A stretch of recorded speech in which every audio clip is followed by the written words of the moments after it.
It's Tuesday, March the 21st. Douglas wants weapon control. He can talk. Madonna. Guy Ritchie gets into her groove. Budget shocker. It's just as boring as the last one. Please welcome the man who's never had it so good, Mr. Iain Lee.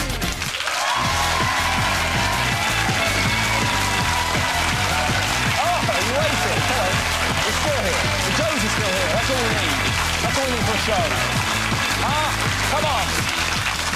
Calm down. Hello and welcome to the 11 o'clock show. Did you see Gordon Brown's fantastic budget speech today? Brilliant. Bit like watching someone use a blow-up doll. You've got a sad single bloke spouting hot air and worrying about the problems of low inflation. Of course, actually, he's just fucking you and me. Satire! That Thatcher, don't get me started, calm down. Of course, unlike previous chancellors, Gordon didn't drink during the budget speech, although rumour has it he did have a quick sherry beforehand. Apparently, she's up for anything. That's it, more knob gags, here we come.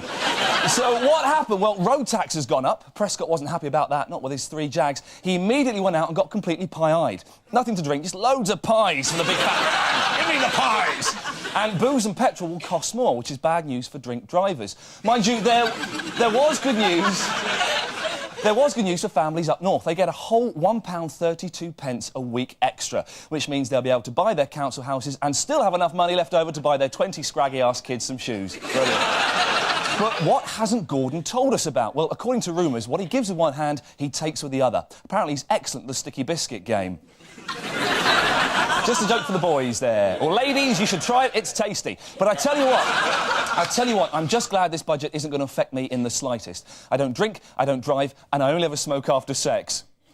That's not very often. But enough of this budget brouhaha. Ladies and gentlemen, please welcome the girl who's never taxing on the eye. It's her, Miss Daisy Donovan. You came up the ramp today. They've lowered that.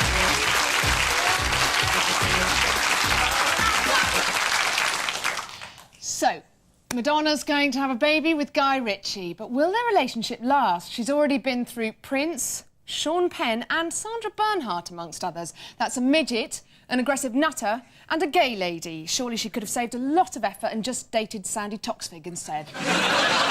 Just joking, Sandy. Daisy, stop and tell us what's coming up on tonight's show, please. Oh, will do, Iain. Coming up, boy from the bush, Gavin Rossdale, joins us live. We go stateside for Reginald D. Hunter's take on the race to become president. And as for Iain... I'll be finding out if we've lost our moral values. Oh, cheers, love. You're a cheap thief. Now it's time for the headlines. Tonight's top stories. Michael Douglas addressed MPs yesterday about the dangers of nuclear weapons. The speech was going well until he was put off when Anne Widdecombe uncrossed her legs. The producers of the proposed film, based on the life of Linda McCartney, have said that the film will play on the more tragic aspects of Linda's life. It'll be a musical. There was concern this morning as emergency medication was rushed to George Best's hospital bedside. On his current tour of the Holy Land, the Pope showed the effects of downing 2 pints of woodpecker cider for lunch. I greet all you in the name of the Father, the gracious and merciful God. Moments later, he remembered he left the oven on at home. To avoid bias, the BBC has told staff to stop referring to Ken Livingstone as Cuddly Ken. Similarly, they should refer to Frank Dobson and not that fat spoon who hasn't got a prayer. In Israel, Yasser Arafat took time out from the peace negotiations to take part in Muslim pop aerobics.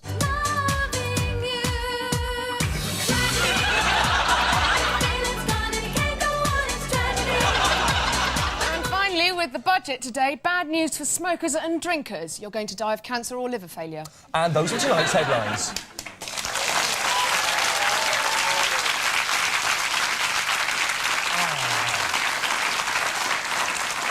I'm not listening.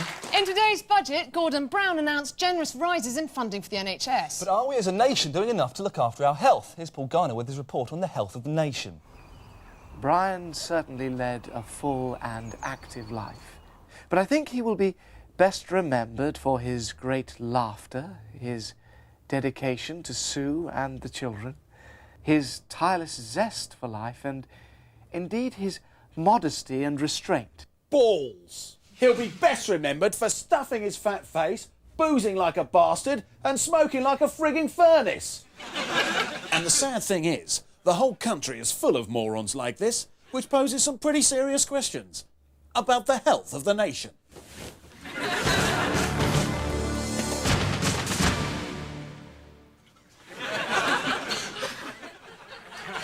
Statistics say that nearly 70% of the population are either obese or seriously unhealthy. But instead of sitting here like the offspring spawned from a night of passion between Oliver Reed and a 40-a-day gannet, people like this fat bastard could be doing something about it. Novelty-speaking fridge recordings have stopped some habitual snackers slipping into temptation. Hey, what about your diet, fatso? But for the more easily swayed, spend a little more money and get yourself a fridge thug. He'll punch your face off if you eat between meals. You're supposed to be on a fucking diet! Smokers who just can't kick the habit should try the new brand Terminal Breath. Made with herbal alternatives, the ingredients also include a combination of nitrogen and Semtex, making giving up a real blast. And most importantly, if you work in an unhealthy environment, try to get more regular exercise. Studies have proved that the most effective way to lose calories is shagging. Oh, that's £1, please, mate. Some people will go to almost any lengths to lose weight. In America, the new alternative to liposuction sees overweight patients actually having fatty tissue cut from their bodies. Take a look at this. Hi, I'm Greg Petroni. This is me 2 years ago, overweight and unloved. I was fed up with how I looked, until a friend suggested I try talking to the good people at Caesars. Here at Caesars, the highly trained professional staff use big, sharp saws to cut away any unwanted fat. After visiting Caesars, I lost over 80 pounds in excess weight, and I feel great.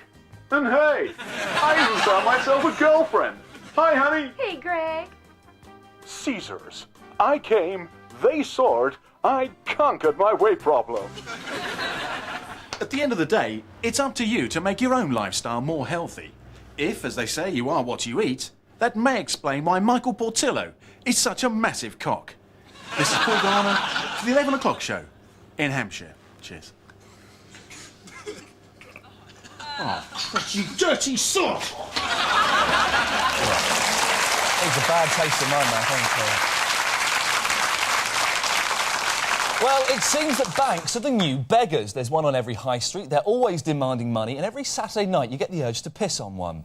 And why not? A report out today reveals that banks are ripping us off to the tune of £5 billion a year.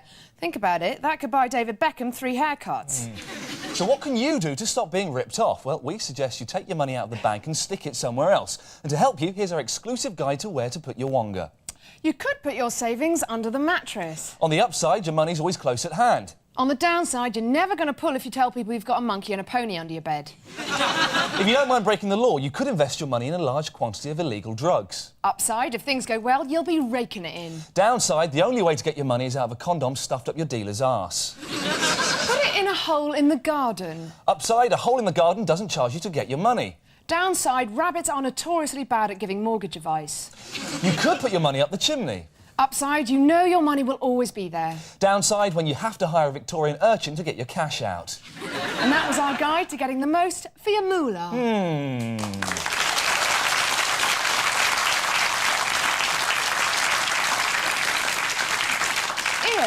Iain, do you think Britain's morals are on the slide? Well, to be honest, Daisy, I can't answer that because I'm too high on crack and too busy daydreaming about prosy murder to concentrate on what you're saying. But does everyone take such a high moral stance as Iain? He went to London, home of morals, to find out. Got it. On the day that 41-year-old unmarried mother Madonna announced she has another bun in the oven, I'm asking, have we lost our moral standards? I've come here to London to find out. Is it immoral to piss in a cup of tea and give it to your mate? Yeah, that is immoral. But supposing your mate had a sore mouth and only your honey-flavoured piss could cure it. That's still immoral. So you wouldn't help a mate in pain? Not by pissing. I know. Supposing it would actually help his mouth, though. It would help his mouth get better. So you're saying supposing, yeah? Yeah, then I'll do it. Supposing your blind aunt gave you money to buy a lottery ticket for her every week, would you A, buy the ticket, or B, would you spend the money on fags and give your aunt a bit of paper that said, sod off, blind aunt, you're on your own? You'd actually do that? Oh, naturally. Do you know a survey of under 12-year-olds, between 1 and 100% said they keep the money? Oh, my God. It shows you. That's an example of what the morals are like today. And what made-up figures are like. Yeah. Supposing your mate's bird came onto you, I know it's unlikely, you're an ugly fella, but supposing she did, would you be loyal to your mate and not shag her? If she's good looking, I'd do it. You do it with your best mate's bird? Yeah. I don't give a shit about that. But all right, fair enough. Can thoughts be immoral as well as deeds? It depends what you're thinking about. Well, supposing you're cracking one off, you're thinking like Michael Barrymore. Is that immoral? It depends. I wouldn't say anything against Michael Barrymore. No, I wouldn't say anything about him. He's a great bloke, top entertainer. But is it right to lie at home, cracking one off, having a jostle, shivering a beauty, thinking about Barrymore? I wouldn't think about Barrymore.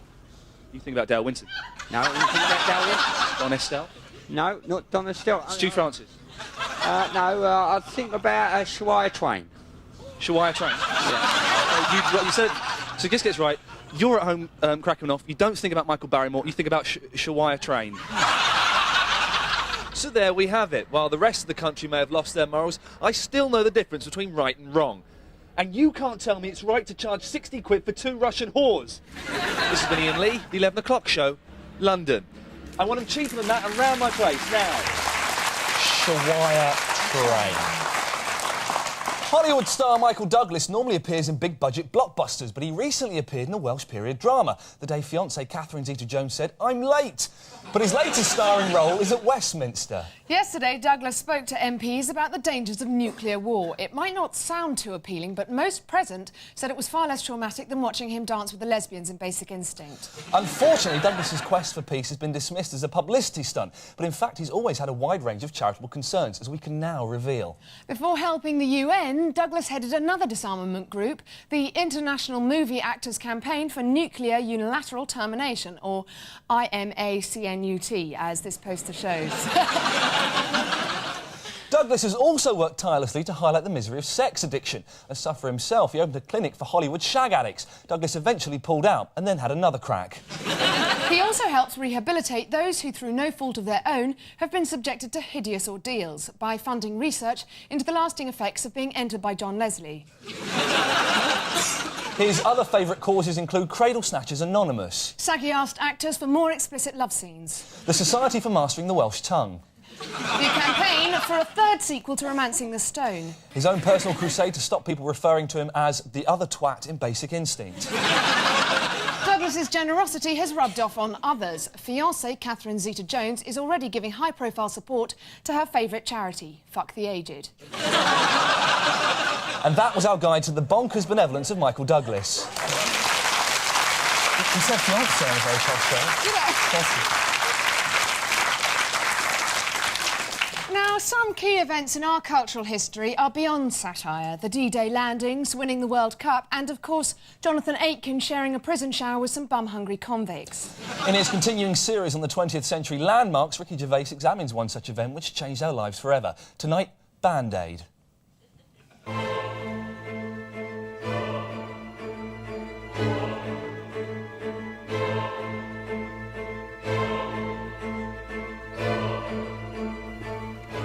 Christmas #1 of 1984 became the biggest selling single of the decade. It was for famine relief, was by Band-Aid, and was called Do They Know It's Christmas.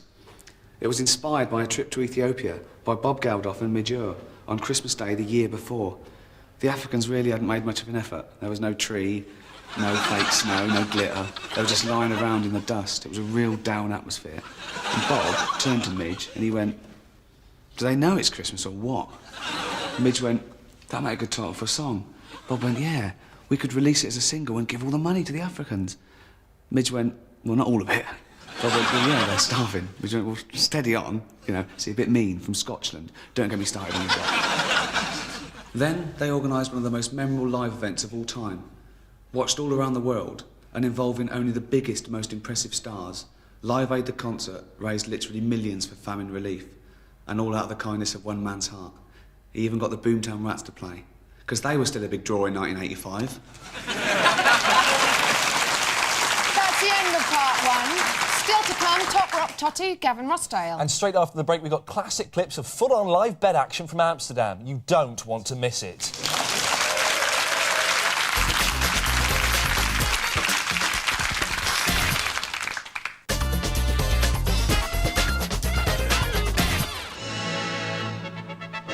...1969, and John and Yoko go to bed for a week. Lazy sods. They call it bed peace. I call it a waste of bloody time. John, you can't stop war by staying in bed. You need guns to shoot the baddies. You'll never get peace in bed. Not with Yoko snoring.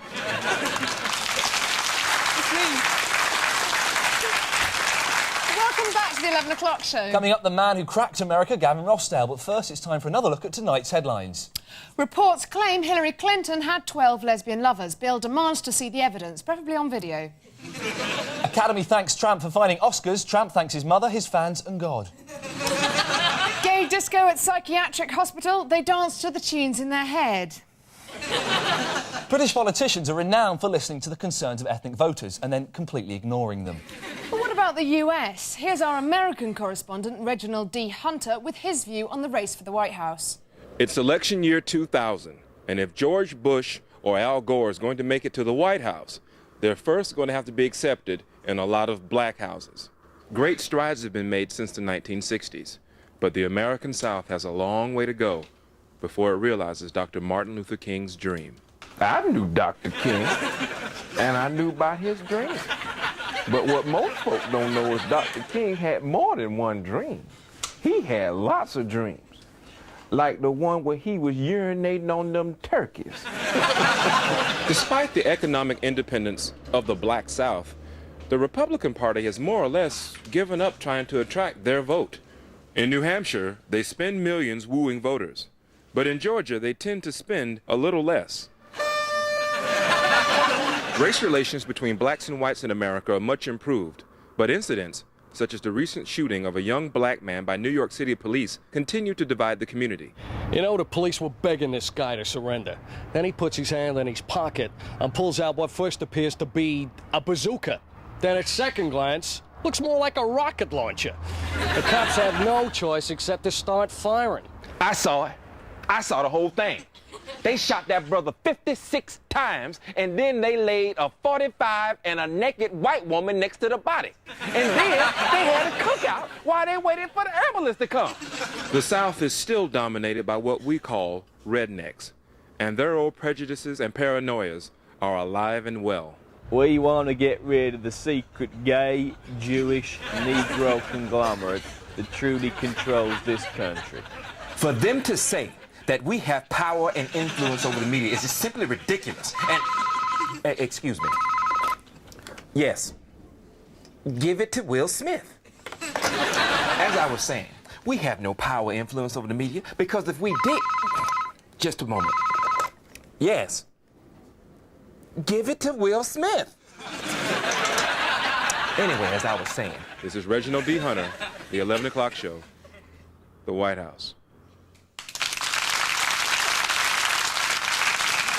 Now, Iain, it's time to tell you about tonight's guest. He left London's Shepherd's Bush to find fame and fortune in America with his megastar band Bush. But what was wrong with the Shepherds? There's no doubt he's one of our most famous exports. And here are Bush in action with War Machine. Here comes the War Machine. Such a war machine. Please welcome Gavin Rossdale.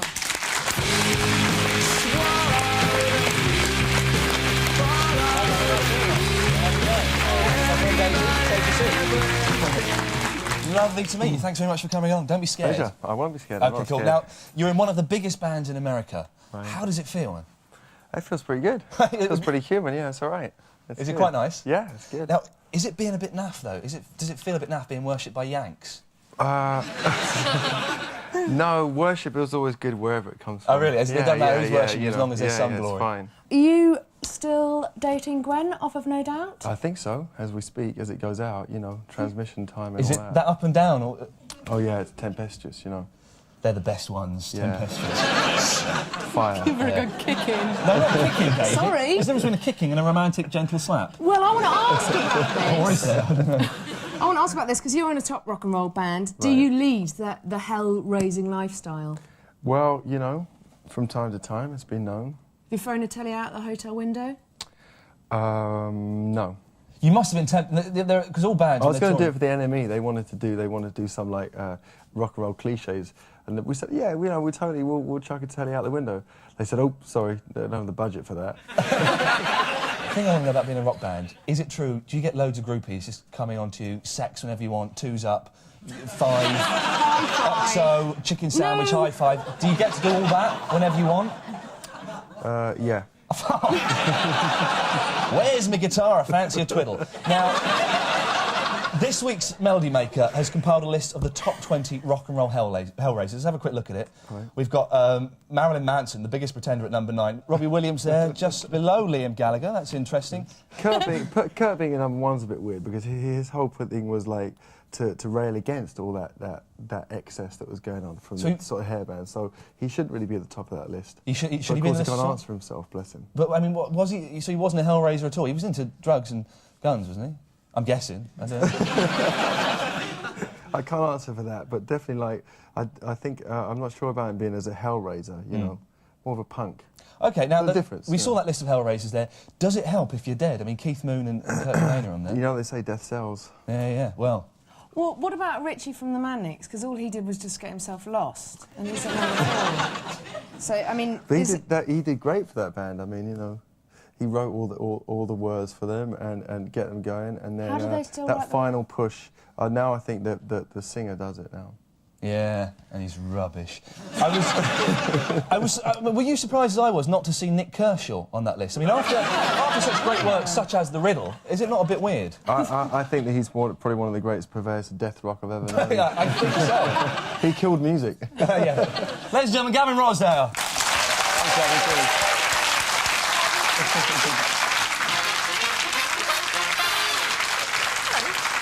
Now time for some news just in. It's been revealed that veteran DJ Alan Fluff Freeman now uses a Zimmer frame and lives in a retirement home. Staff confirm that he is one of this week's non-movers. David Beckham has rejected claims that he was ripped off by the barber who charged him £300 for a crew cut. He explained that it was good value at £5 for the cut, plus a 10% tip. Katie Hill has announced that she's to leave Blue Peter. A BBC spokesman said they have a long-standing policy of changing the dogs on the show every few years. And that was the news just in.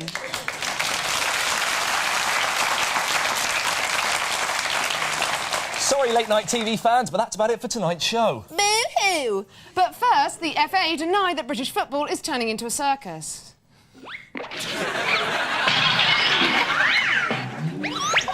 Whoa! Before you go, please don't turn over without heeding this important charity message. Good night. Good night. Hello. Imagine a zoo. Mums, dads, children playing gaily. Polar bears, the aquarium. Oh, look at the monkeys. Imagine it's a zoo in Eastern Europe. Filthy. No food. The keepers treat the animals badly. One even stuck his prick up a penguin. Sick, isn't it? You know, it needn't happen. Please, please send us some money now. Have a heart. Soft, furry animals.